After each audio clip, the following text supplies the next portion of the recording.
Le titre de ce livre, Racheté pour l'éternité, est-ce qu'un chrétien peut perdre son salut? Nous sommes présentement à la partie 15 de ce livre, à la partie 15, chapitre 4 de cette partie 15, chapitre 4 de cette partie 15. Suite.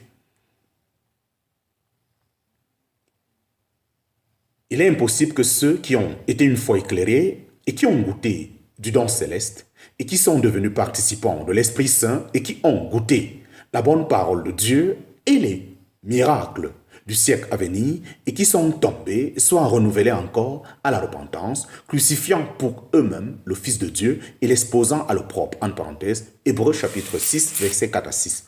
Ce passage a troublé bien des personnes. Pourtant, nous allons montrer qu'il ne veut pas dire qu'un enfant de Dieu peut finalement être perdu.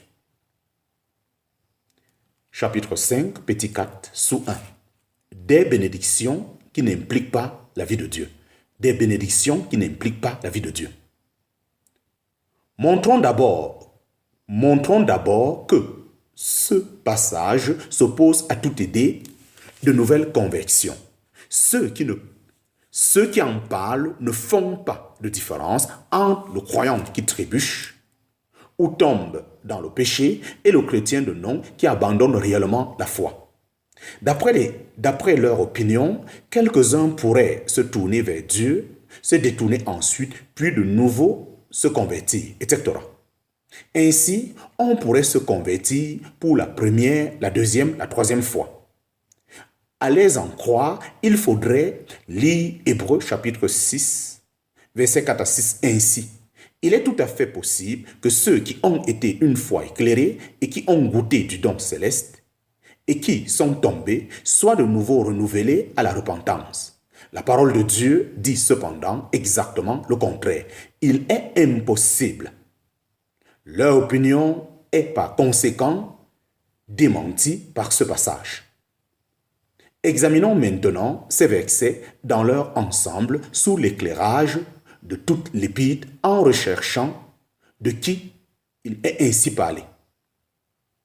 L'apôtre s'adresse à des juifs qui déclaraient être dans la foi chrétienne, qui s'étaient même repentis en quittant le terrain juif.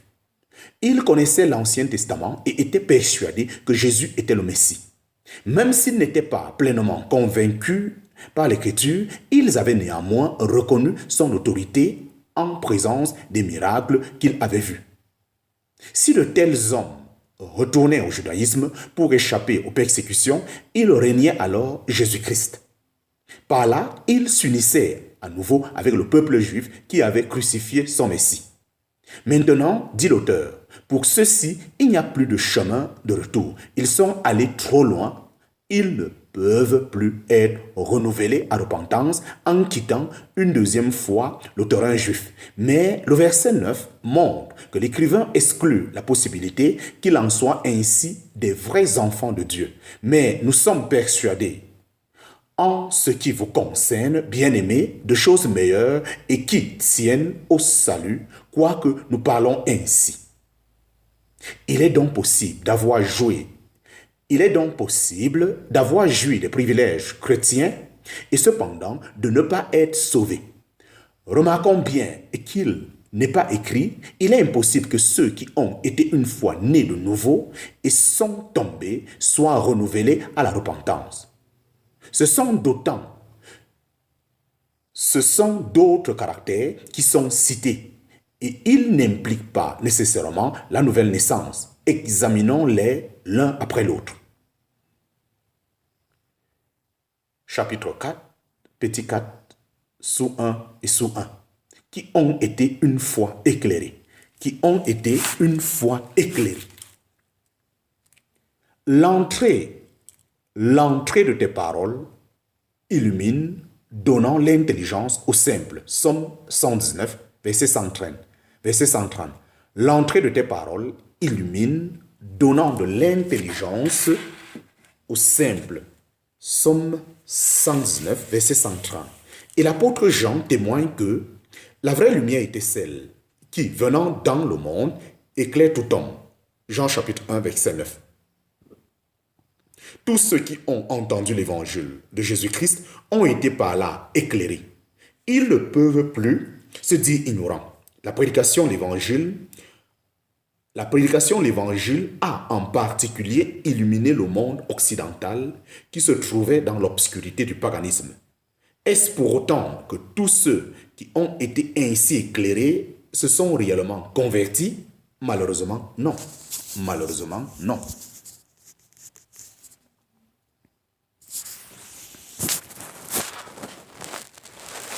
Malheureusement, non. Chapitre 4, petit 1 sous 2. Qui ont goûté du don céleste? Qui ont goûté du don céleste? Il y a une différence entre goûter et manger.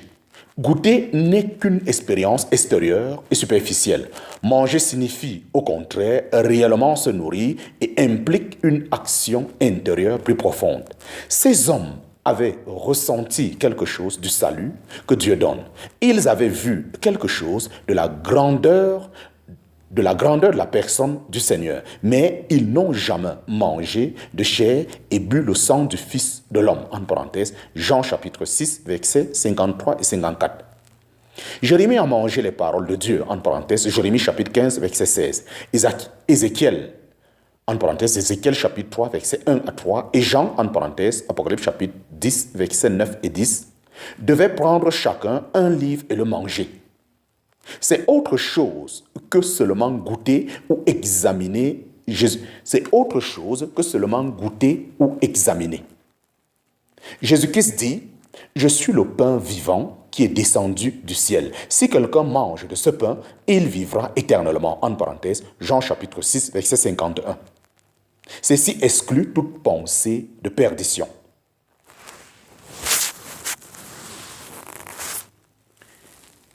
Chapitre 4, petit 4, sous 1, petit 3.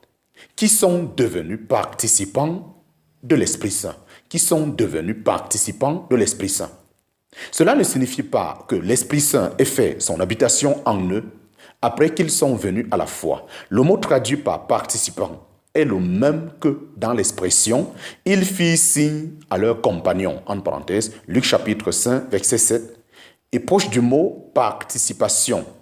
N'ayez donc pas de participation avec eux, en parenthèse, Éphésiens chapitre 5, versets 6 à 7. Ces hommes étaient devenus participants de l'Esprit Saint dans la mesure où ils avaient collaboré avec l'Esprit Saint, à juste titre, où ils avaient collaboré avec l'Esprit Saint. À juste titre, l'auteur des Épîtres aux Hébreux n'emploie pas des expressions comme scellé du Saint-Esprit ou de l'Esprit Saint. Balaam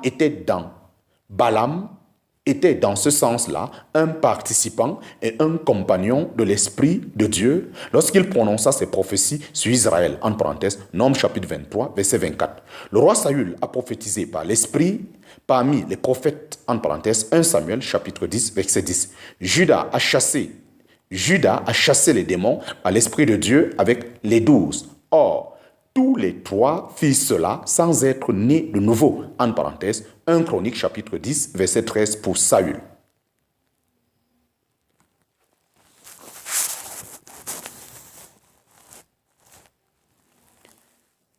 Chapitre 4, petit 1, sous 4. Qui ont goûté la bonne parole de Dieu. Qui ont goûté la bonne parole de Dieu.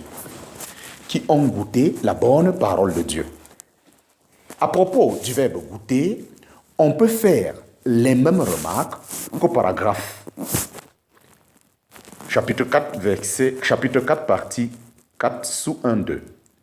Quelqu'un peut être attiré par l'excellence des enseignements de la foi chrétienne.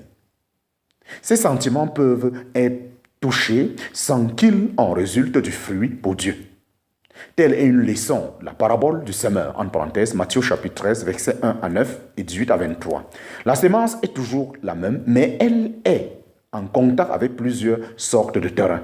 Il y a le sol dur, le chemin sur lequel l'annonce de l'évangile ne peut même pas laisser une impression derrière elle. Il représente un cœur endurci.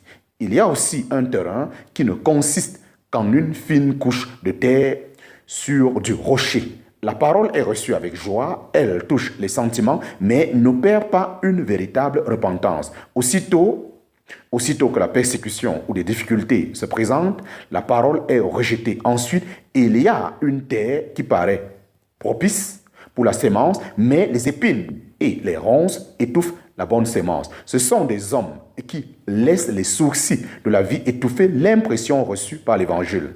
Dans les 3 cas, la sémence ne porte pas du fruit, seule la bonne terre préparée porte du fruit richement.